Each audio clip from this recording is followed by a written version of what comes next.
खरीद रहा है वो वैसा ही है, केवल एक क्या है, ऑनलाइन प्लेटफॉर्म, डिजिटल प्लेटफॉर्म उपलब्ध कराते हैं, वो ऑनलाइन मार्केट प्लेस कहलाते हैं। अमेजन, फ्लिपकार्ट, स्नैपडील जो भी हम देख रहे हैं सभी हैं। एक दूसरा ऑनलाइन मार्केट फ्रंट होते हैं। ऑनलाइन मार्केट फ्रंट क्या होते हैं, इन लोगों को सेवाएं उपलब्ध कराते हैं। भाई कोई व्यक्ति हो सकता है कि अपना एक ऑनलाइन प्लेटफॉर्म स्थापित करना चाहता हो, ये उसकी मदद करेंगे। उसके वस्तुओं का विज्ञापन, सेवा, प्रचार प्रसार, ये मतलब इसको कहते हैं ना कि बैकएंड, ये आगे दिखाई देगा, ये पीछे दिखाई देगा। तो आपको कोई ऑनलाइन वेबसाइट दिखाई दे रही है कि अमेजन है, तो ये कहीं ना कहीं उसके पीछे, उसके निर्माण में इन लोगों की भूमिका होगी। तो हमने देखा था कि भारत में अलग अलग ऑनलाइन मार्केट फ्रंट है और अलग अलग ऑनलाइन मार्केट प्लेस है, तो दोनों के नाम आपको याद रखने हैं। ये हमने देखा था, इतना देखा था ई कॉमर्स के अंतर्गत, ठीक है ना। हाँ,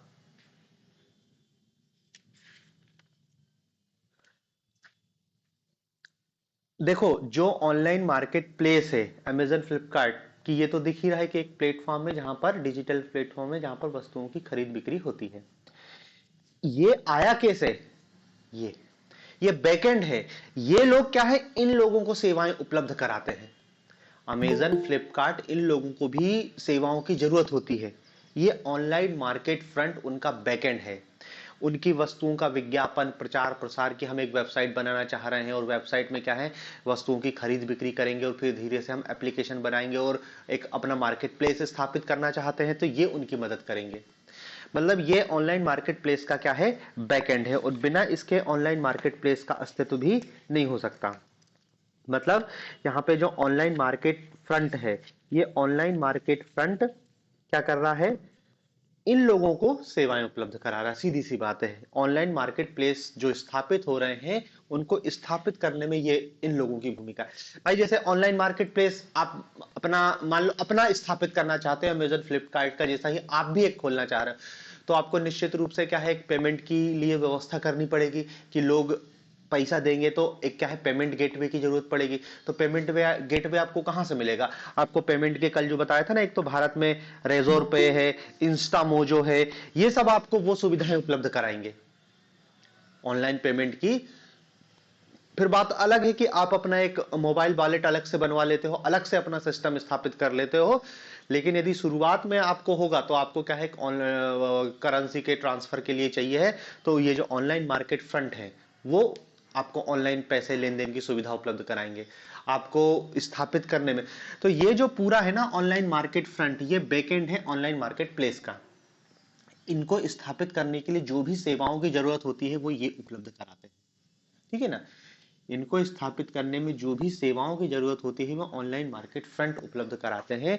चाहे वो मैग्नेटे हो, चाहे ओरेकल कॉमर्स हो, सबका अलग अलग स्पेशलाइजेशन है। जैसे बताया ना कि आपको इंस्टामो जो है, ये ऑनलाइन पेमेंट गेटवे है।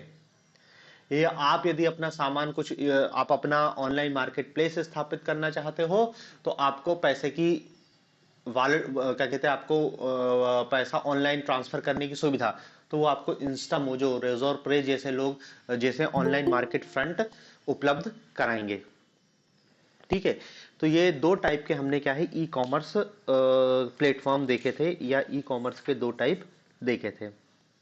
इनके हमने अलग अलग प्रकार भी देख लिए थे।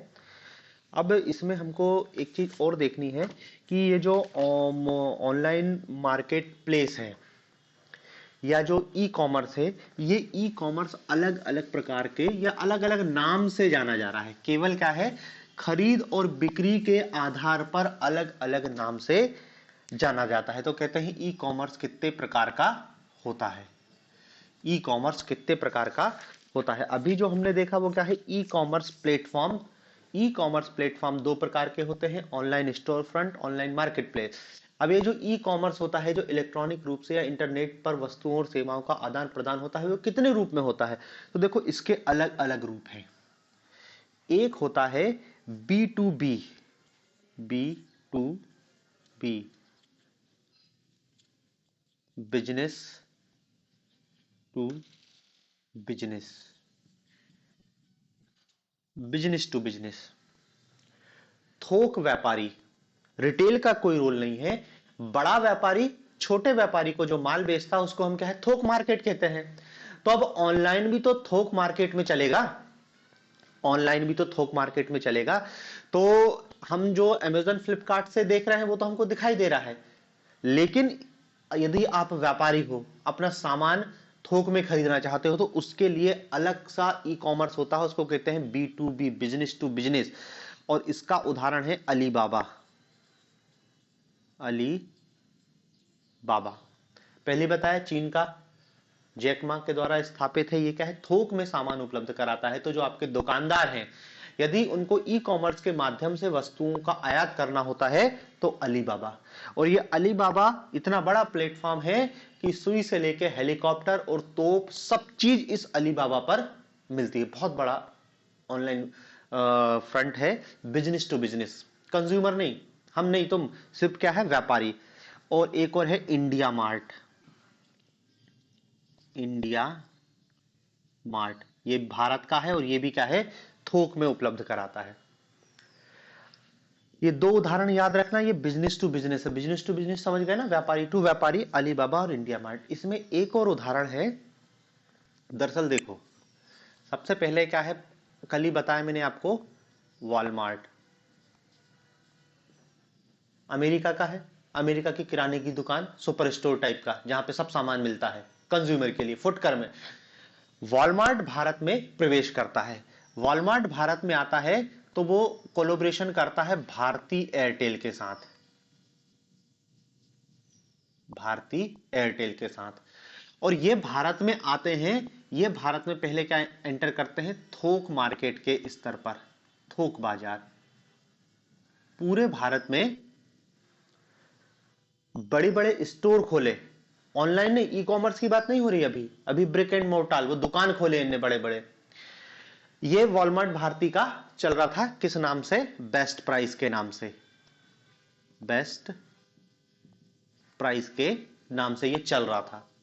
थोक में सामान देते थे व्यापारियों को, कस्टमर के लिए नहीं था, हर कोई नहीं घुस सकता था। उसके लिए आपकी बकायदा आईडी बनेगी, आपके दुकान का जो गुमास्ता नंबर रहता है, जीएसटी टिन नंबर रहता है, उसके आधार पे आपका रजिस्ट्रेशन होगा, तब आप इस बेस्ट प्राइस से सामान खरीद सकते हो, मतलब कंज्यूमर नहीं खरीद सकता। अब इसमें क्या हुआ, इसमें आया फ्लिपकार्ट। फ्लिपकार्ट ने इसका कुछ हिस्सेदारी खरीद ली। और अब आप जानते हो फ्लिपकार्ट तो क्या कहते हैं, ऑनलाइन पेमेंट, ऑनलाइन जो प्लेटफॉर्म है, कंज्यूमर को सुविधा उपलब्ध कराता है। अब ये क्या हो गया है, बेस्ट प्राइस फ्लिपकार्ट के नाम से जाना जा रहा है, और ये थोक मार्केट में वस्तुएं उपलब्ध करा रहा है। अब जब ये फ्लिपकार्ट इससे जुड़ा, तो अब ऑनलाइन थोक में वस्तुएं ये फ्लिपकार्ट बेस्ट प्राइस भी उपलब्ध करा रहा है। तो देखो, ये दो तो केवल और केवल थोक में है। फ्लिपकार्ट आपको फुटकर भी दिखाई देगा, मतलब बिजनेस टू कंज्यूमर B2C भी दिखाई देगा, और फ्लिपकार्ट बेस्ट प्राइस के नाम से आप इसको B2B के रूप में भी याद रखना। वर्तमान में फ्लिपकार्ट के नाम से पूरा उन्होंने बोर्ड बदल दिया है, फ्लिपकार्ट ही लिखा है उसके बोर्ड पे। तो ये भी क्या है, थोक में वस्तुएं उपलब्ध करा रहा है व्यापारियों को। तो देखो, एक तो ये टाइप से बिजनेस टू बिजनेस, दूसरा है B2C जिसको हम यूज करते हैं, business to consumer. Business to consumer, business to consumer, business to consumer क्या है कि ऐसा ई कॉमर्स जो अपने सीधे कस्टमर, मतलब सीधे ऐसी ई कॉमर्स, ऐसा ई कॉमर्स प्लेटफॉर्म जो सीधे कस्टमर को अपना माल ऑनलाइन बेचता है, ठीक है ना। और जितना भी हम देख रहे हैं ना, Amazon, फ्लिपकार्ट, मीसो, और जो भी 50 तरह के आप ऑनलाइन प्लेटफॉर्म उपयोग कर रहे हैं, वो सब क्या है, बिजनेस टू बिजनेस है, ठीक है। B2B में क्या है, ऐसा ऑनलाइन प्लेटफॉर्म है जो व्यापारी से व्यापारी को ही सामान बेचता है, ये व्यापारी से सीधे कस्टमर को सामान बेचता है। अमेजोन, फ्लिपकार्ट और इसके उदाहरण। तो देखो, दो टाइप के मॉडल हैं, B2B, B2C, बिल्कुल सिंपल है, इसमें कोई कंफ्यूजन नहीं है। फिर एक तीसरा मॉडल आता है C2C, consumer to consumer, consumer to consumer. अब व्यापारी है ही नहीं, दोनों कंज्यूमर है। अब दोनों कंज्यूमर है तो सामान कैसे बेचेंगे? पुराना सामान बेचेंगे। कि तुम्हारी गाड़ी खराब हो गई, बेचना चाह रहे हो, गाड़ी की फोटो खींची और ऑनलाइन डाल दी। तो ये एक अलग प्लेटफॉर्म हो गया जहां पर क्या है, कस्टमर टू कस्टमर या कंज्यूमर टू कंज्यूमर। और इसके उदाहरण भी आप जानते हो, OLX, OLX, Quikr, Quikr, OLX Quikr, ये सब क्या है, कंज्यूमर टू कंज्यूमर है। एक कस्टमर अपने सामान दूसरे कस्टमर को बेचता है, और सामान्यता क्या है, पुराना सामान ही होगा। क्योंकि यदि नया सामान होगा तो वो डायरेक्ट नहीं बेच सकता है। क्योंकि अब यदि नया सामान बेचोगे तो फिर उसके लिए आपको GST नंबर लेना पड़ेगा, GST भरना पड़ेगा, बहुत दिक्कत हो जाएगी। आपका रजिस्ट्रेशन होना चाहिए ना। आप यदि अपना नया सामान बेचोगे तो क्या आपको किसी व्यापारी को ही बेचना पड़ेगा। भले आप डायरेक्ट, जैसे आप सब्जी उगा रहे हो तो मंडी जाके बेचना पड़ता है। हो सकता है आप अमेजोन से समझौता कर लो और आपकी सब्जी अमेजोन पे बिके, या फिर जैसे बिग बास्केट आती है जो ग्रोसरी सप्लाई करती है, वो सब्जी का भी सप्लाई करती है, तो वो आपसे सब्जी खरीद लेगी। तो वो भी क्या होगा, वो कंज्यूमर टू बिजनेस होगा। लेकिन ये कंज्यूमर टू कंज्यूमर ज्यादातर क्या है, इसमें पुराना माल ही मिलता है। पुराना लैपटॉप, मोबाइल, कुछ भी आप बेचना चाह रहे हो, उस पर सीधे आपने इसकी साइट पे डाल दिया और दूसरा कस्टमर उसको देखता है। यदि उसको पसंद आती है तो आपका फोन नंबर लिखा रहता है, आप उस पर सीधे कॉल करोगे और जो भी भाव ताव करना होगा वो करोगे और सामान बिक जाएगा। तो देखो, business to business, business to consumer और कंज्यूमर टू कंज्यूमर। ठीक है। फिर इसमें एक और आता है, consumer to business, C2B, C2B, consumer to consumer या customer consumer to business, consumer to business. Customer अपनी वस्तुएं किसी बिजनेसमैन को बेचता है। वही मैंने जो आपको अभी उदाहरण दिखाया कि आप अपनी सब्जी अमेजोन को बेच दे रहे हो, आप अपनी सब्जी बिग बास्केट को बेच दे रहे हो, वो आपके यहां से ले जा रहा है, फूल ले जा रहा है, बहुत सारी चीजें होती है। ये तो वस्तुओं का बता रहा है। जैसे हमने एक फोटो शेयरिंग वेबसाइट पढ़ी थी। फोटो शेयरिंग वेबसाइट किस नाम से पढ़ी थी? Pinterest, PINTEREST।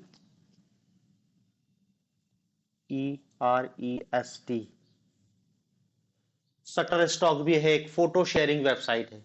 इन वेबसाइट पे क्या होता है, आप अपनी फोटो बेच सकते हो। अपनी फोटो मतलब आपने कैमरे से फोटो खींची और फोटो यदि बहुत अच्छी है तो ये उसको खरीदे भी लेते हैं। खासकर सेलिब्रिटी लोगों की फोटो। एक शब्द होता है, क्या पता तुमने सुना है, पेपराजी। पेपराजी में होता क्या है, जितने भी सेलिब्रिटी रहते हैं, क्या, हाँ, तो पेपराजी में क्या है, जितने भी सेलिब्रिटी रहते हैं उनकी फोटो खींची जाती है रैंडमली। वो घर से निकला, आप कैमरा लेके खड़े हो और उनकी फोटो खींच ली। वो पार्टी में जा रहा है, फोटो खींच ली। अब इस फोटो का क्या करोगे आप? उस फोटो को बेचोगे।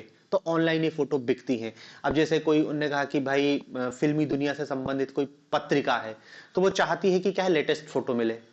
बहुत सारी वेबसाइट हैं जो फोटो को अपनी वेबसाइट पे छापना चाहती हैं, क्योंकि उसके फिर पैसे मिलेंगे, उससे से उनको शेयर, लाइक, सब्सक्राइब मिलेगा। तो ये जो ऐसे फ्रीलांस पत्रकार रहते हैं वो अपनी फोटो इनको बेच देते हैं। तो ऐसे पिंटरेस्ट, शटर स्टॉक है। आप फोटो खींचो और उनसे बात करो, उनको डालो और वो उस फोटो को खरीद लेते हैं। तो ये क्या हुआ, ये एक टाइप का कंज्यूमर टू बिजनेस हो, कस्टमर टू बिजनेस। अब कस्टमर अपना सामान व्यापारी को बेच रहा है, व्यापारी अपना सामान कस्टमर को बेच रहा है, तो B2C। इसका अल्टा हो गया, कस्टमर अपना सामान बिजनेसमैन को बेचता है, तो वो हो जाता है C2B। कस्टमर जब अपना सामान दूसरे कंज्यूमर या दूसरे कस्टमर को भेजता है, बेचता है, तो हो जाता है C2C। और एक व्यापारी, मतलब थोक व्यापारी या फुटकर व्यापारी को बेचता है, या बड़ा थोक व्यापारी छोटे थोक व्यापारी को बेचता है, तो वो कहलाता है B2B। देखो, ये तो नाम से ही है, इतने तो हम देखते हैं, ये सब हम यूज भी करते हैं। B2B, B2C, C2B, C2C। फिर तीसरा एक आता है business to government, B2G, business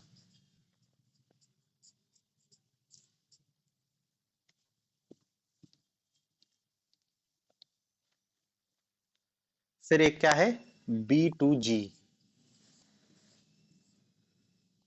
business to government.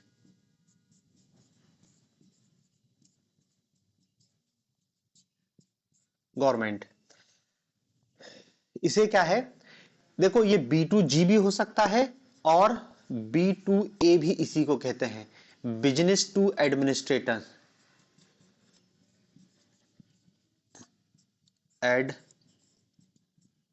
Administration, B2G या B2A। ठीक है ना। अब देखो इसमें क्या होता है, व्यापारी, सरकार या प्रशासन। तो जब व्यापारी अपनी सेवाएं या सामान सरकार को ऑनलाइन उपलब्ध कराता है, देखो या तो सरकार को उपलब्ध कराएगा या सरकार के बिहाफ पर जनता को उपलब्ध करा दे रहा है, वो सब आ जाएगा बिजनेस टू कंज्यूमर के अंतर्गत। ठीक है ना। इसमें बिजनेस कंपनियां और गवर्नमेंट एक दूसरे को वस्तुएं, भाई सरकार को भी तो कुछ सामान की जरूरत पड़ेगी, तो वो हो सकता है कि ऑनलाइन खरीद ले चीजों को, तो वो जब होगा तो वो बिजनेस टू गवर्नमेंट होगा। बहुत सारी सेवाएं भी सरकार को उपलब्ध कराई जाती है, सिर्फ वस्तुएं नहीं सेवाएं भी उपलब्ध कराई जाती है।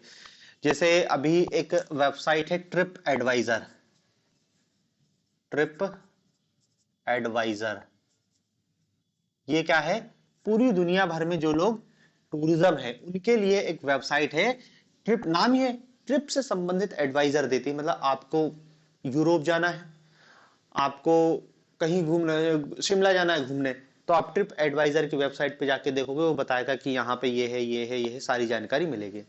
अब देखो अभी मध्य प्रदेश सरकार को ट्रिप एडवाइजर ने अपनी सेवाएं उपलब्ध कराई हैं। यहाँ का जो टूरिज्म है पचमढ़ी का है, उसको इसने प्रचार प्रसार किया है ट्रिप एडवाइजर ने।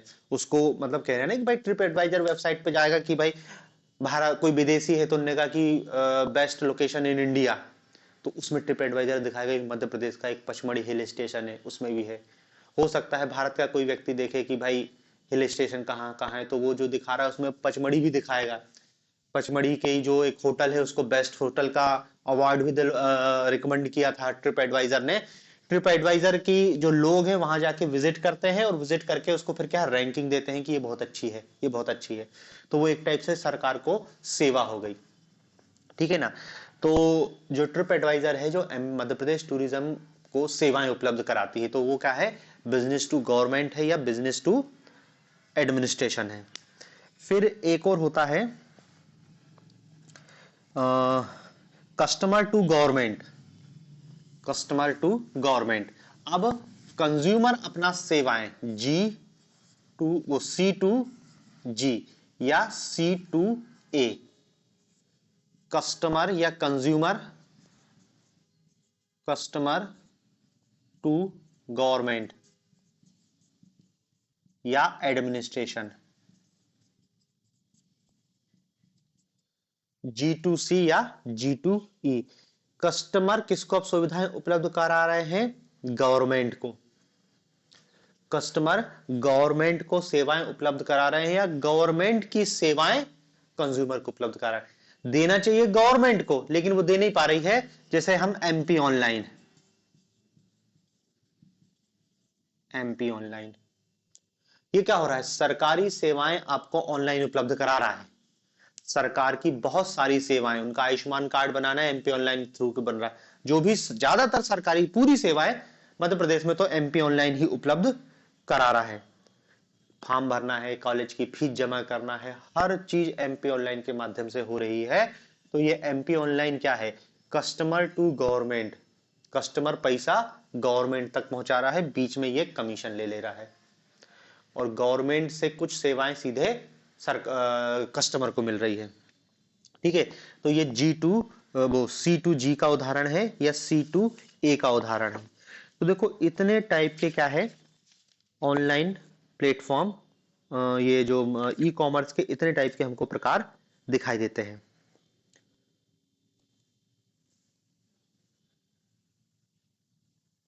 और इसमें एक ये भी इस टाइप का भी देखने को मिलता है या तो गवर्नमेंट टू गवर्नमेंट हो सकता है G2G, या A2A, G2G या A2A भी हो सकता है, ये भी आपको समझ आएगा। एडमिनिस्ट्रेशन टू एडमिनिस्ट्रेशन या गवर्नमेंट टू गवर्नमेंट, कि जब व्यापार दो सरकारी संस्थाओं के मध्य होता है, कि जैसे रेलवे है, रेलवे अब हो सकता है कि किसी सरकारी विभाग से सेवाएं ले या उससे कुछ वस्तु खरीदे, तो वो गवर्नमेंट दो सरकारों के बीच हो सकता है, केंद्र सरकार और राज्य सरकार के बीच हो जाए, तो ये जो काम होता है वो क्या कहलाएगा, G2G या G2A। ठीक है ना। तो देखो इतने टाइप के हमको ये जो ई कॉमर्स के प्रकार दिखाई देते हैं। पहले ही बताया कि जो ई कॉमर्स प्लेटफॉर्म है ये केवल और केवल क्या है, मिडिल मैन है, दलाल है, दो लोगों के बीच जोड़ रहे हैं। कंज्यूमर से सरकार को जोड़ रहे हैं, सरकार से सरकार को जोड़ रहे हैं, व्यापारी से व्यापारी को जोड़ रहे हैं, व्यापारी से कंज्यूमर को जोड़ रहे हैं, कंज्यूमर से व्यापारी को जोड़ रहे हैं, मतलब आदान प्रदान करने के लिए प्लेटफॉर्म उपलब्ध करा रहे हैं। अलग अलग नाम से वो प्लेटफॉर्म जाने जा रहे हैं। हम उनमें से बहुत सारों का यूज करते हैं, कईयों का यूज नहीं करते हैं, कईयों का हमने नाम ही नहीं सुना है। तो हमको बस क्या है, सबके उदाहरण याद रखने हैं कि B2B क्या है, B2C क्या है, C2C क्या है, सारे के उदाहरण हमको याद रखने हैं। ठीक है। अब ई कॉमर्स में हमने प्रकार उनके कल देख ही लिए थे, कौन कौन से ऑनलाइन प्लेटफॉर्म हैं जो भारत में खासकर काम कर रहे हैं। इसमें अब क्या है, कुछ शब्दावलियां हैं जो ई कॉमर्स से संबंधित हमको दिखाई देगी, शब्दावली। जैसे एक सबसे है UPI, इसका फुल फॉर्म है unified payment interface, unified payment interface, unified payment interface. ठीक है ना। यूपीआई सभी जानते हैं, ऑनलाइन पेमेंट ट्रांसफर करने की सुविधा कराने के लिए ये यूपीआई चालू किया गया है। ठीक है ना। इसकी सहायता से आप पैसा एक बैंक से दूसरे बैंक में ट्रांसफर कर सकते हो। पूरा जो ऑनलाइन पेमेंट ट्रांसफर का सिस्टम है वो क्या कहलाता है, यूपीआई। ठीक है ना। तो यूपीआई क्या है कि इंटरनेट आधारित पेमेंट भुगतान सेवा है। फिर इसमें क्या याद रखना है कि 2016 में एनपीसीआई द्वारा इसे इंट्रोड्यूस किया गया है भारत में। 2016 national payment corporation of India, national payment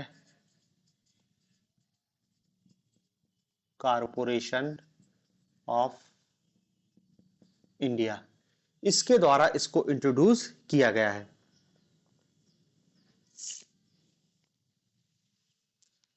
हाँ, तो ये बस यूपीआई के बारे में इतना ही बहुत है।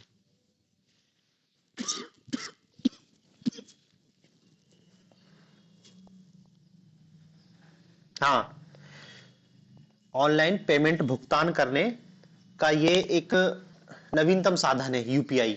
अब देखो इस यूपीआई के अंदर बहुत सारी चीजें आती है, जितने भी हम यूज कर रहे हैं ना वो सब यूपीआई हैं। चाहे आपका पेटीएम यूज करो, चाहे फोन पे यूज करो, अब सब में क्या है, अलग अलग है। कुछ मोबाइल वॉलेट है लेकिन सब यूपीआई बेस्ड है। यूनिफाइड पेमेंट इंटरफेस इसी पर बेस्ड है सारे के सारे ऑनलाइन प्लेटफॉर्म, जो भी हमको पैसे का ट्रांसफर हम जो करते हैं। फिर इसी यूनिफाइड पेमेंट इंटरफेस, इसके बाद एक और नाम यूज होता है जो जानते हैं हम मोबाइल वॉलेट के नाम से। हाँ, मोबाइल वॉलेट।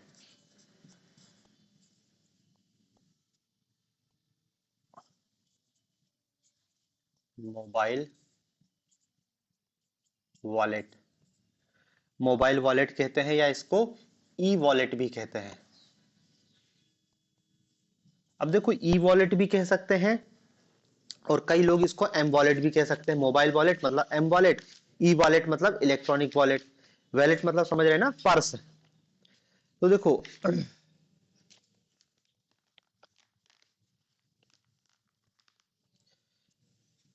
ये भी जो हम यूपीआई है उसी की तरह है कि पैसे का ऑनलाइन ट्रांजैक्शन इसके तहत किया जा सकता है मोबाइल वॉलेट के आधार पर।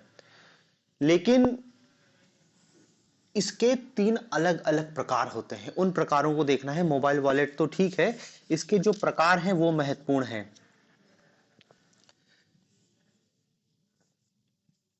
एक होता है क्लोज्ड वॉलेट, क्लोज्ड वॉलेट। दूसरा होता है सेमी क्लोज्ड वॉलेट, अर्ध बंद। और एक होता है ओपन वॉलेट।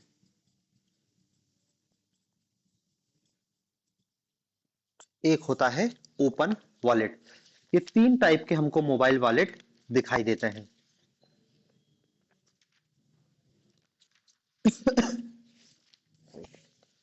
देखो, ये जो तीनों टाइप के मोबाइल वॉलेट हैं, इन मोबाइल वॉलेट में होता क्या है, पैसे, जब वॉलेट है तो स्वाभाविक सी बात क्या है, पैसे रखे रहेंगे। जैसे क्लोज्ड वॉलेट, इसमें जो पैसा रखा हुआ है ये केवल उसी कंपनी के प्रोडक्ट को खरीदने में इस पैसे का उपयोग हो सकता है। जैसे अमेजन वॉलेट, अमेजन वॉलेट, ओला मनी, ओला मनी, ये मोबाइल वॉलेट के उदाहरण है। पेटीएम भी वॉलेट की सुविधा देता है भाई। जैसे पेटीएम, फोन पे से आप पैसे दे सकते हो। आप कहीं भी सामान लो, यदि उसके पास ऑनलाइन ट्रांजैक्शन की सुविधा है तो उसका बारकोड स्कैन किया है, उसका नंबर स्कैन करके आपने पैसा ट्रांसफर कर दिया। लेकिन इधर थोड़ा सा रिस्ट्रिक्शन है। इसमें जो पैसा है, जैसे अमेजन वॉलेट में पैसा है, तो आप केवल अमेजन से ही कोई सामान खरीद सकते हो, अन्य किसी से नहीं खरीद सकते।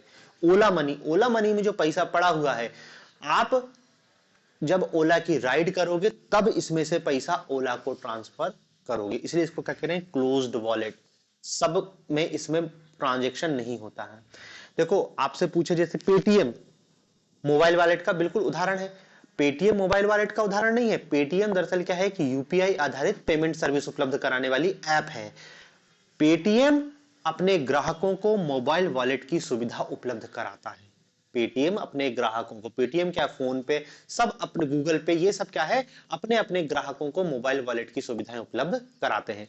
अब ये मोबाइल वॉलेट तीन प्रकार का होता है। क्लोज्ड, क्लोज्ड का मतलब है जिस कंपनी के मोबाइल वॉलेट में पैसा है उसी कंपनी का हम प्रोडक्ट यूज कर पाएंगे, अन्य किसी प्रोडक्ट को खरीदने के लिए पैसा कोई काम का नहीं है। अब इसके लिए उनकी स्कीम रहती है कि अमेजोन पे या अमेजोन मनी में आओगे तो फिर आपको हम इतने पॉइंट देंगे, इतना छूट देंगे ताकि आप उनके वॉलेट का उपयोग करो। फिर एक होता है semi closed wallet. Semi closed wallet होता क्या है, इसमें आप शॉपिंग कर सकते हो, शॉपिंग कर सकते हो, कैश नहीं निकाल सकते, कैश नहीं निकाल सकते। समझ रहे ना। अब देखो, अमेजन वॉलेट, ओला मनी, इनका तो अपना खुद का प्रोडक्ट है कि अमेजन से सामान खरीदोगे तब अमेजन वॉलेट से यूज करोगे, ओला मनी में जब ओला से राइड करोगे तब पैसा ओला को ट्रांसफर करोगे।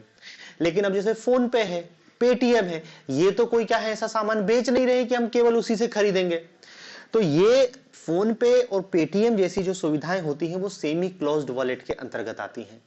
आप किसी को भी क्या है, पैसा ट्रांसफर कर सकते हो लेकिन कैश नहीं निकाल सकते। तो थोड़ी कि पेटीएम है तो पेटीएम आपको कैश भी निकाल के देगा, नहीं, पेटीएम कैश निकाल के नहीं देगा। कैश निकालने के लिए हमको क्या है, ओपन वॉलेट का उपयोग करना पड़ेगा। इसके द्वारा क्या है, हम पैसा कैश ट्रांजैक्शन कर सकते हैं।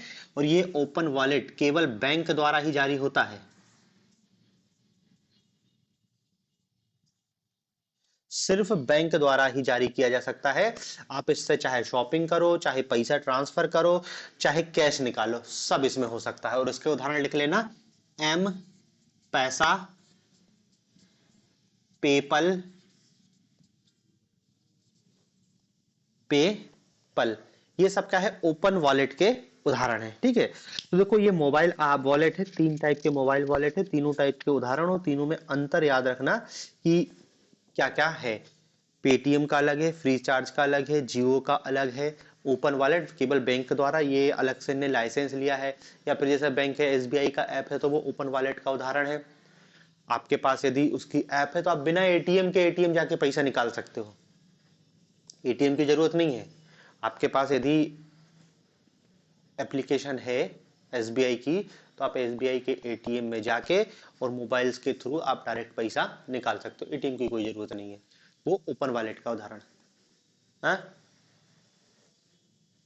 हाँ, उससे आप निकाल सकते हो डायरेक्ट कैश।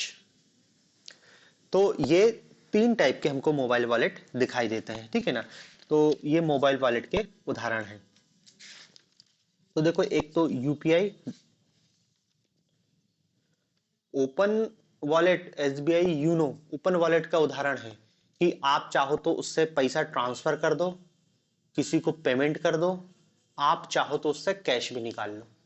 एटीएम की जरूरत नहीं है उसमें, मतलब एटीएम कार्ड की जरूरत नहीं है। आप एटीएम मशीन के पास जाओगे और उस के तहत आप पैसा निकाल सकते हो। ये आपको पैसा नहीं निकाल के देंगे। भाई आपके पास पेटीएम में पैसा है, पेटीएम के वॉलेट में पैसा है, तो उससे आप किसी को पेमेंट कर सकते हो, लेकिन पैसा निकाल नहीं, कैश हाथ में नहीं आएगा। ये आपको कैश की सुविधा भी देगा कि यदि आपको कैश की जरूरत है तो आप डायरेक्ट एटीएम पहुंचो और ये वॉलेट आपके मोबाइल में है तो आप उससे सीधे पैसा निकाल सकते हो, ठीक है। Closed, semi closed, open wallet उदाहरण याद रखना, अमेजन वॉलेट, ओला मनी, पेटीएम, फोन पे, ये सब सेमी क्लोज्ड है। ओपन वॉलेट में एम पैसा, पेपल और कोई भी ज्यादातर जो बैंक है उनका जो मोबाइल यूपीआई आधारित जो है वो सब ओपन वॉलेट का उदाहरण है, वो कैश की सुविधाएं भी देता है, ठीक है। तो ये तीन टाइप के मोबाइल वॉलेट है।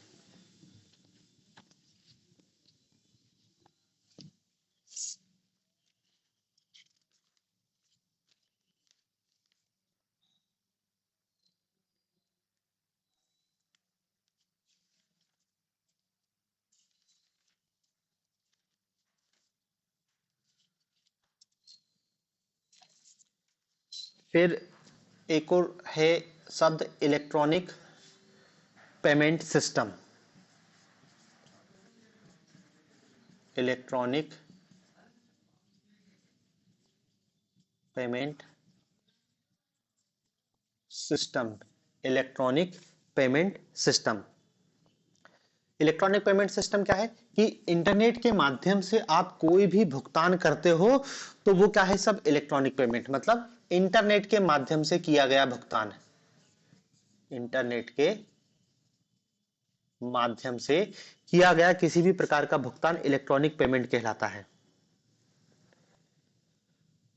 ठीक है ना। और ये केवल और केवल क्या है, एक टाइप का वही मिडिलमैन टाइप का है कि सेलर और कस्टमर के बीच, सेलर और कस्टमर के बीच पैसे का जो ट्रांसफर हो रहा है वो सब क्या है, यदि इंटरनेट का उपयोग कर रहे हैं तो वो शब्द उसके लिए यूज किया जाता है इलेक्ट्रॉनिक पेमेंट ट्रांसफर। आप क्रेडिट कार्ड, स्मार्ट कार्ड, इन सब के द्वारा जो पेमेंट करते हो वो सब क्या है, इलेक्ट्रॉनिक पेमेंट सिस्टम के अंतर्गत आता है।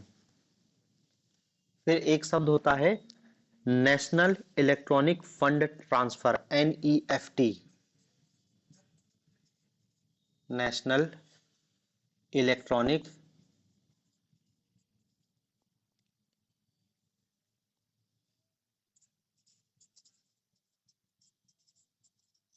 Fund transfer, NEFT. ये क्या है, एक तरीका है जिसमें बैंक के माध्यम से किसी दूसरे के खाते में पैसा ट्रांसफर करना है। क्या है, बैंक के माध्यम से,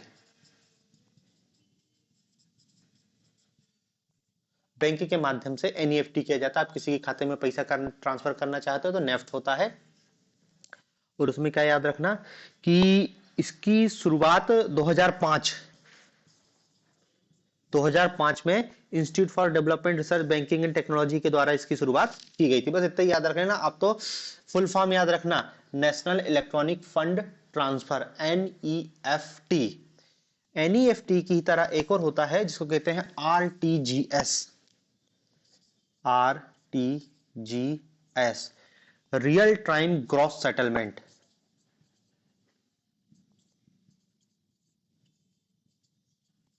gross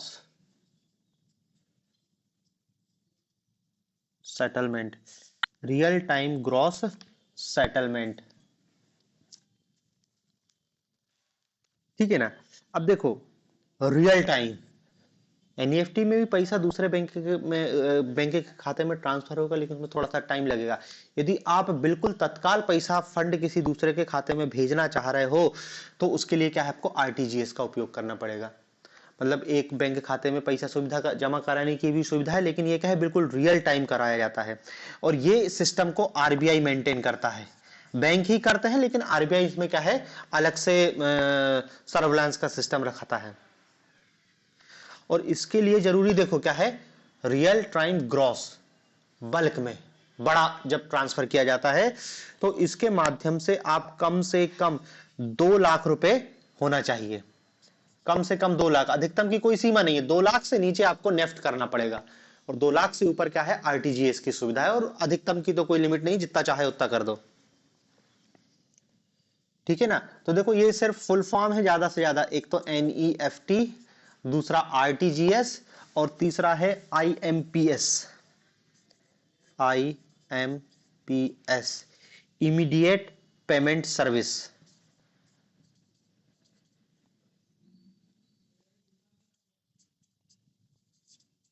immediate payment service, immediate payment service, इसकी शुरुआत 2010 में की गई थी।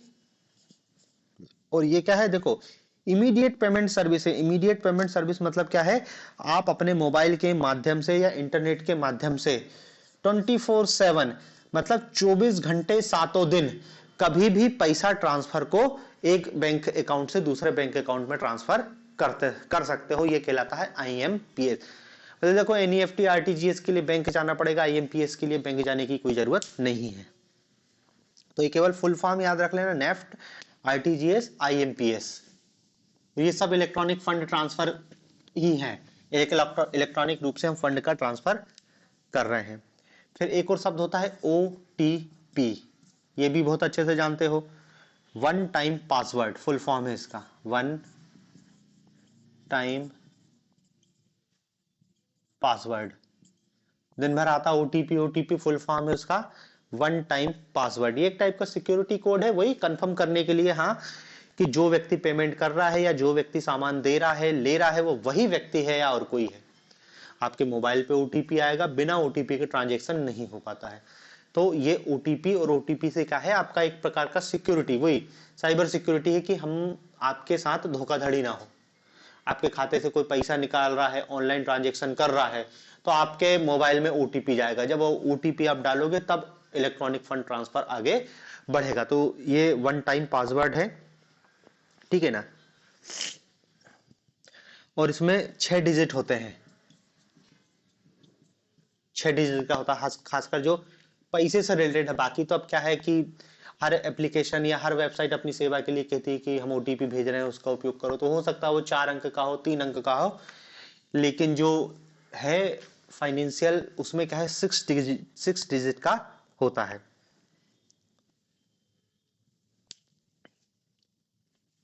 फिर आप देखो, डेबिट कार्ड, क्रेडिट कार्ड को तो आसानी से ही जानते हो कि क्रेडिट कार्ड क्या है, डेबिट कार्ड क्या है। डेबिट कार्ड मतलब हमारा एटीएम, क्रेडिट कार्ड मतलब क्या है, एटीएम जैसा एक कार्ड ही रहता है, लेकिन क्रेडिट कार्ड की एक लिमिट होती है। दोनों में अंतर है ना, डेबिट कार्ड और एक क्रेडिट कार्ड, डेबिट कार्ड और क्रेडिट कार्ड। डेबिट कार्ड मतलब हमारा जो एटीएम कार्ड है, हर व्यक्ति के पास होता है एटीएम कार्ड। बैंक में खाता खुलवाओ, बैंक अपनी तरफ से आपको एक एटीएम दे देगा। उस एटीएम से आप क्या है, एटीएम मशीन में जाओ और आपके खाते में यदि पैसे हो तो पैसे को निकाल लो, सेविंग अकाउंट, करंट अकाउंट, पैसा।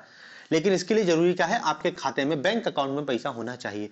क्रेडिट कार्ड इसका थोड़ा सा अलग है। क्रेडिट कार्ड में क्या होता है, ये आपको अलग से बनवाना पड़ता है। आपकी आय देखती है कंपनी, आपका क्रेडिट स्कोर देखती है, आपका ट्रांजैक्शन देखती है, और उस आधार पे आपकी औकात के अनुसार क्या है, क्रेडिट कार्ड मिलता है। हो सकता है आपको क्रेडिट कार्ड मिले जिसकी लिमिट 1 लाख रुपए हो, हो सकता है किसी व्यक्ति को मिल जाए जिसकी 10 लाख रुपए हो। क्रेडिट कार्ड आपकी क्षमता के अनुसार मिलता है, और क्रेडिट दे रहा है मतलब उधार। ये क्या कह रहा है, एक कार्ड दे दिया आपको और क्या बोला है कि भाई देखो, ये उनने कहा कि 1 महीने के अंदर आप इसमें से 1 लाख रुपए निकाल सकते हो, पेमेंट करो, खर्चा करो, हमें कोई मतलब नहीं है। 1 तारीख को 1 लाख थे तो अगली 1 तारीख को भी हमको 1 लाख होना चाहिए अकाउंट में। यदि अगली 1 तारीख को 1 लाख से जितने कम मिलेंगे उतने का आपको ब्याज देना पड़ेगा। ब्याज की दर जो भी होगी, 8%, 10%, 12%, 14%, 16%, फिर उस पर वो फाइन भी लगाते हैं। तो ये सुविधा कहलाती है क्रेडिट कार्ड। क्रेडिट कार्ड से आपको बहुत सारी सुविधाएं मिलती है। मतलब ये एक टाइप पे आप पे कर्जा है।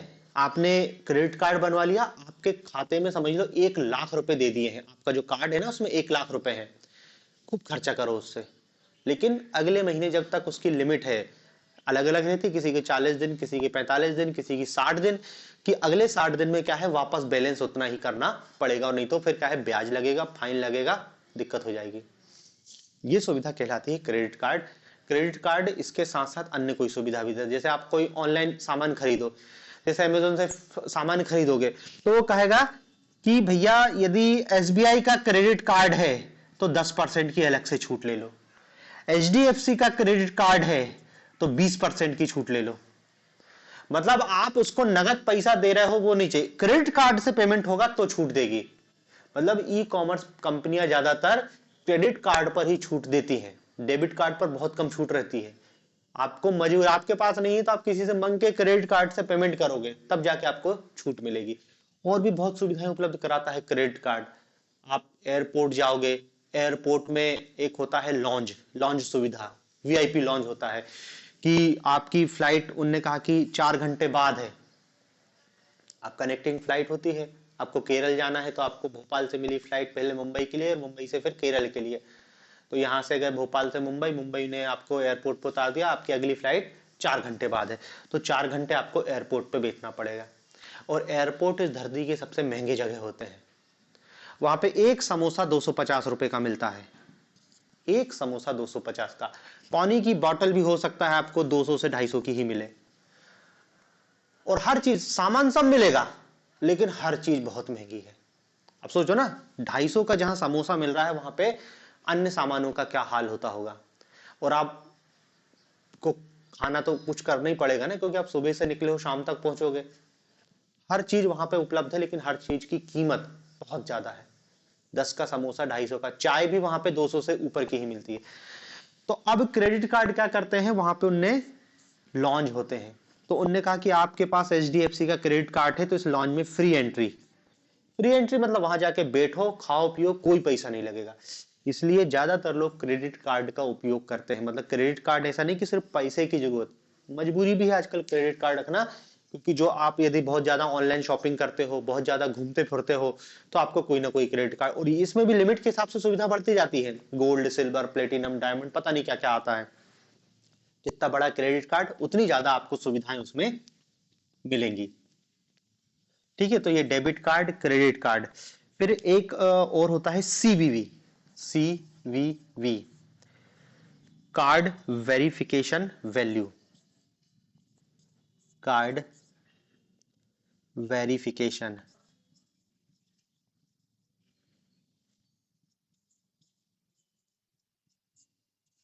वैल्यू।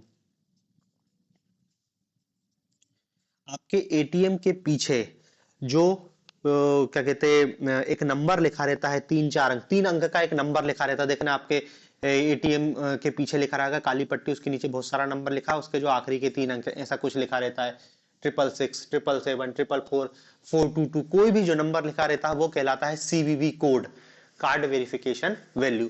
और जो एटीएम से जो फ्रॉड होते हैं ना, तो वो कहते हैं एटीएम के पीछे के 3 अंक बताओ, बिना इसके आपके एटीएम से पैसा ट्रांसफर नहीं होगा। मतलब क्या है, आप ऑनलाइन पेमेंट करना चाह रहे हो तो, और पेमेंट किसके थ्रू करना चाह रहे हो, डेबिट कार्ड के थ्रू करना चाह रहे हो, तो आपको एक तो बताना पड़ेगा, इस साइड उसमें लिखा रहता है उसकी जो क्या कहते हैं कब से कब तक ये वैलिड है वो डेट लिखनी पड़ती है, और सीवीवी नंबर, बिना सीवीवी नंबर के एटीएम से ऑनलाइन ट्रांजेक्शन नहीं हो सकता। स्वीपिंग मशीन से कर रहे हो तो बात एक अलग है, लेकिन ऑनलाइन यदि पेमेंट करने जा रहे हो तो सीवीवी कोड लगता है। ठीक है ना? तो ये भी याद रखना, सीवीवी, जितने भी ऑनलाइन फ्रॉड होते हैं उसमें वो फोन करके ये कोड ही पूछते हैं, कार्ड वेरिफिकेशन वैल्यू है उसका नाम।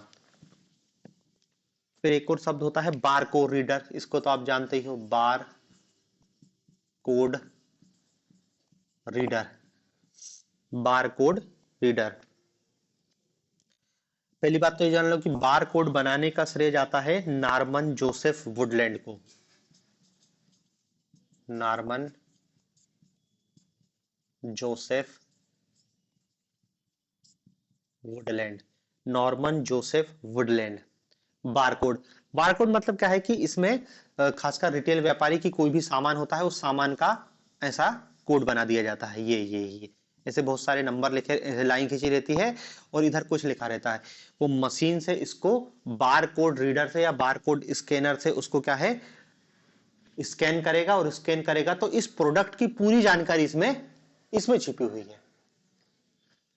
रिटेल व्यापारी इसका ज्यादातर उपयोग करते हैं, क्योंकि आप देख रहे हैं किराने की दुकान, इतना सारा सामान लिखा है, सामान रखा है, प्रत्येक पे एक चिट चिपकी है और चिट पे एक बारकोड लगा है, उसको जो स्कैन करेगा और पूरे उस प्रोडक्ट की जानकारी आ जाएगी कि कितने का है, क्या है, पूरी जानकारी उस कंप्यूटर में हो जाएगी। इसको कहते हैं बारकोड रीडर। और एक और होता है Q R code, Q R code, इसका नाम है क्विक रिस्पॉन्स कोड।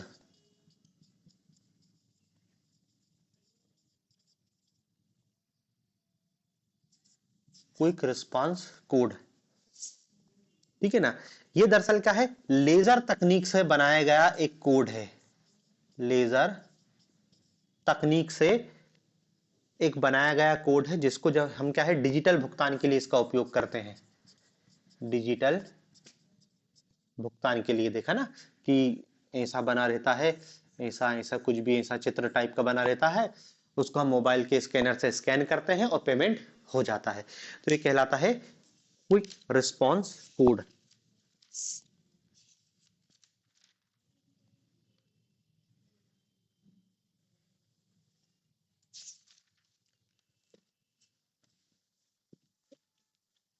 फिर ऑनलाइन में, ई कॉमर्स में एक और शब्द आजकल उपयोग में हो रहा है जिसको कहते हैं क्रिप्टो करेंसी। क्रिप्टो करेंसी, अब देखो इसकी अवधारणा अवधारणा से हमें कोई मतलब नहीं कि क्रिप्टो करेंसी कैसे क्या, अब से अपन को कोई मतलब नहीं है। क्रिप्टो करेंसी समझ लो ये क्या है, एक टाइप की डिजिटल करेंसी है, डिजिटल करेंसी है। और ये किसी भी देश के नियंत्रण में नहीं है, किसी भी देश का केंद्रीय बैंक इसको कोई नियंत्रित नहीं करता है, इसलिए ज्यादातर देशों में क्या है इसको पाबंदी लगा के रखी है। लेकिन फिर भी इस क्रिप्टो करेंसी की मांग हमको वर्तमान में दिखाई दे रही है, बहुत सारी जगह क्रिप्टो करेंसी से पेमेंट होने लगा है। खासकर जो बताया था ना इंटरनेट का जो डार्क वेब है, क्रिप्टो करेंसी से ही पेमेंट होता है। डार्क वेब पे, वहां पे नहीं उन्होंने कहा कि रुपया पैसा, क्रिप्टो करेंसी से ही पेमेंट होगा। तो ये एक ऑनलाइन डिजिटल करेंसी है जो ऑनलाइन पेमेंट पे हमको सुविधा उपलब्ध कराती है। कोई मतलब फिजिकल रूप में आपको क्रिप्टो करेंसी नहीं दिखाई देगी, केवल क्या है डिजिटल रूप में ही दिखाई देगी। और इस क्या कहते हैं, आप ये मान लो कि ये peer to player electronic system पे आधारित है, बस इतना लिख लो, peer to peer electronic system पर आधारित है, इलेक्ट्रॉनिक सिस्टम पर आधारित है, peer to peer electronic system पर आधारित है। अब इस डिजिटल करेंसी के अलग अलग हमको नाम देखने को मिलते हैं, जिसमें से सबसे पॉपुलर डिजिटल करेंसी है बिटकॉइन। बिटकॉइन ये विश्व की सबसे पॉपुलर और सबसे बड़ी डिजिटल करेंसी है, जिसे 2009 में जापान के एक व्यक्ति, उसका नाम सतोशी, क्या नाम था ऐसा, सतोशी है, पूरा नाम तो अब दिखाई नहीं दे रहा है, ये इसने इसको बनाया था। हाँ, सतोशी नाकाताओ, इसने इसको बनाया था बिटकॉइन को। ये अभी सबसे बड़ी और सबसे लोकप्रिय डिजिटल करेंसी है। इसके अतिरिक्त एक और है इथीरियम, THEREUM,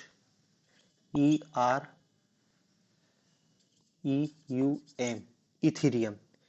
फिर है, ऊपर लिख दे रहा हूं, DOGECOIN,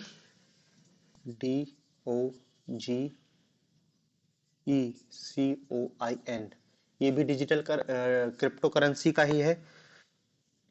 SOLANA, और एक और है लिब्रा, LIBRA। ये सब क्या है? डिजिटल करेंसी या बिटकॉइन के उदाहरण है, बिटकॉइन के ये नाम है।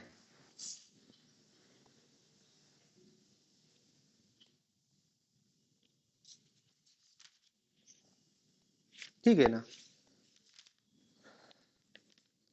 तो देखो ये आपका क्या है, डिजिटल करेंसी और उसके अलग अलग प्रकार, बिटकॉइन के अलग अलग प्रकार। ठीक है ना? तो देखो ये ई कॉमर्स से संबंधित अपने लिए इतना ही है, बाकी अपने लिए कोई काम का है नहीं, इतना ही बहुत है अपने लिए।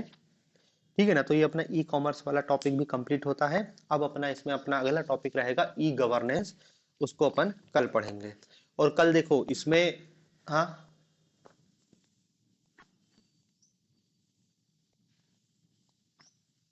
देखो यदि ई कॉमर्स में 5 नंबर और 11 नंबर का क्वेश्चन आएगा, तो ई कॉमर्स में क्या आएगा, उसके उपयोग, उसकी चुनौतियां, और ई कॉमर्स में भाई देखो, अब मेंस के लिए ये तो 3 नंबर में तो ये पूछा जा सकता है कि इसके आप फुल फॉर्म बताओ, आरटीजीएस क्या है, एनईएफटी क्या है, मोबाइल वॉलेट क्या है।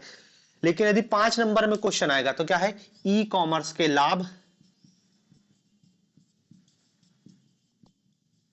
ई कॉमर्स के लाभ, तो ई कॉमर्स की हानि, ई कॉमर्स के लाभ, ई कॉमर्स की हानि, ई कॉमर्स के प्रकार, जो भी बताए ना, B to B, B to C, B to G, 3 number में आ सकते हैं, और इकट्ठा पूरा भी पूछा जा सकता है।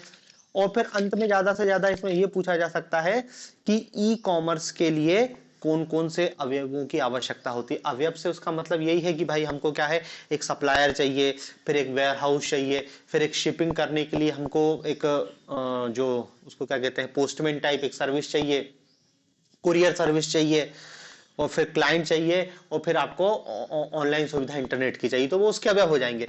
लेकिन मूल क्वेश्चन क्या है, यही है कि इस ई कॉमर्स के लाभ क्या है और हानि क्या है।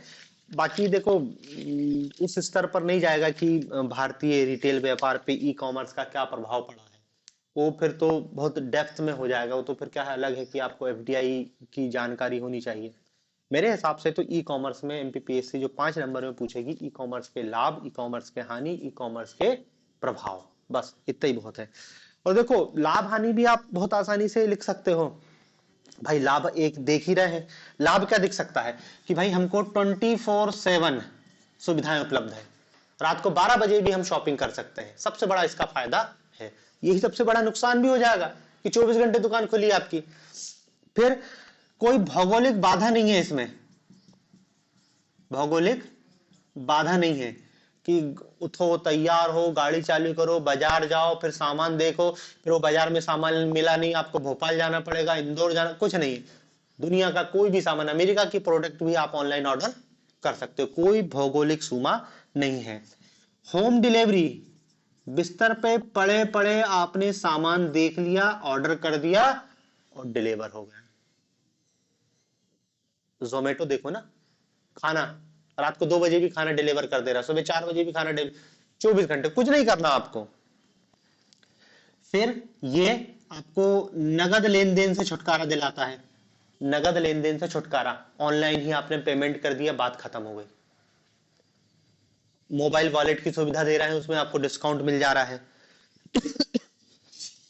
प्रोडक्ट की वैरायटी, प्रोडक्ट की वैरायटी, नए नए विकल्प, जहां सस्ता मिलेगा, जहां अच्छा मिलेगा वहां से ले लेगा, वो बात खत्म हो गई। तो ये इसके कुछ लाभ हैं। फिर इसकी कुछ हानियां भी हैं।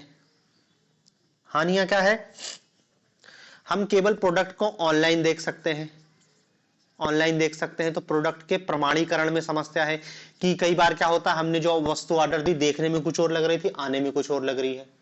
हमने जो ऑर्डर दिया उससे छोटा आ गया, बड़ा आ गया, फिर रिटर्न करो, फिर दिक्कत है। आपने पेमेंट कर दिया है, पेमेंट रिटर्न करने में समस्या है। तो एक तो क्या है, इसके वस्तुओं के प्रमाणीकरण की समस्या है। दूसरा क्या है, इसमें ऑनलाइन धोखाधड़ी है। ऑनलाइन धोखाधड़ी, हमने मोबाइल मंगाया और एक ईंटा रख के उनने पैक करके भेज दिया, अब तुम लड़ते रहो, ऑनलाइन धोखाधड़ी है। कस्टमर और सेलर एक दूसरे को जानते ही नहीं। कस्टमर और सेलर एक दूसरे को नहीं जानते। अब देखो, नहीं जानते, जानने से कुछ होता नहीं है, लेकिन होता क्या है कि आप सामान लेने जा रहे हो, दुकानदार से आपके व्यवहार बन गए, और इस व्यवहार का उपयोग कर सकते हो। आज आपके पास पैसे नहीं है तो दुकानदार कहेगा ठीक है, कल दे जाना, परसों दे जाना, जब पैसे हो तब दे जाना। इधर वो कॉलम ही नहीं है, आप जानते ही नहीं हो, पैसा हो तो सामान लो, नहीं तो निकलो। ठीक है ना। तीसरी बात क्या है इसमें कि ये इंटरनेट जरूरी है इसके लिए। जिसके पास इंटरनेट नहीं है, आज भी भारत में बहुत बड़ी आबादी जो इंटरनेट का उपयोग नहीं करती है, तो जो इंटरनेट का उपयोग नहीं करती उसके लिए ई कॉमर्स कोई काम का ही नहीं है। फिर इससे स्थानीय व्यापारी को घाटा होता है।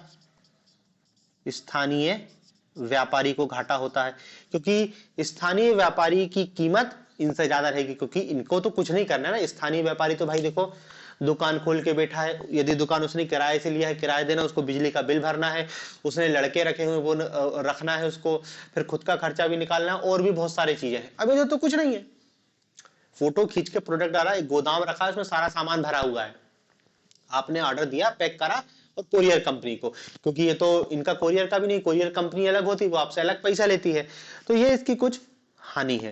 तो देखो, यदि 5 नंबर में पूछेगा तो यही पूछेगा। बाकी 11 नंबर में तो मुश्किल है ई कॉमर्स से कुछ क्वेश्चन पूछा जाए। यदि पूछेगा तो फिर ये लगे ई कॉमर्स की अवधारणा को समझाई, ई कॉमर्स के प्रकारों को समझाते हुए इसके लाभ हानि के समझाई, तो वो पूरा लंबा क्वेश्चन होगा। बाकी अलग से ऐसा कोई क्वेश्चन इस ई कॉमर्स में नहीं पूछेगा कि भाई ई कॉमर्स भारत के स्थानीय व्यापारियों पर क्या प्रभाव डालता है। ये इस टाइप का क्वेश्चन मुश्किल है पूछा जाए, क्योंकि अभी तो एमपीपीएससी सीधे सीधे ही क्वेश्चन पूछ रहा है। ठीक है ना। तो ये अपना ई कॉमर्स वाला टॉपिक कंप्लीट होता है। कल अपन ई गवर्नेंस पढ़ेंगे। और देखो, कल ई गवर्नेंस पढ़ने के साथ साथ अपन यूनिट नंबर 7 में कुछ टॉपिक है जिनको अपन को पढ़ना है। तो कल अपन यूनिट नंबर 7 के टॉपिक इकोलॉजी इन्वायरमेंट को पढ़ेंगे। ठीक है ना। एक एक दिन में एक एक टॉपिक पढ़ लेंगे, तो वो जो 7th यूनिट में जो जो टॉपिक अपन पढ़ सकते हैं उसको मैं पढ़ा दे रहा हूँ। ठीक है ना। तो कल अपन दोनों चीजों को पढ़ेंगे। हाँ, हाँ।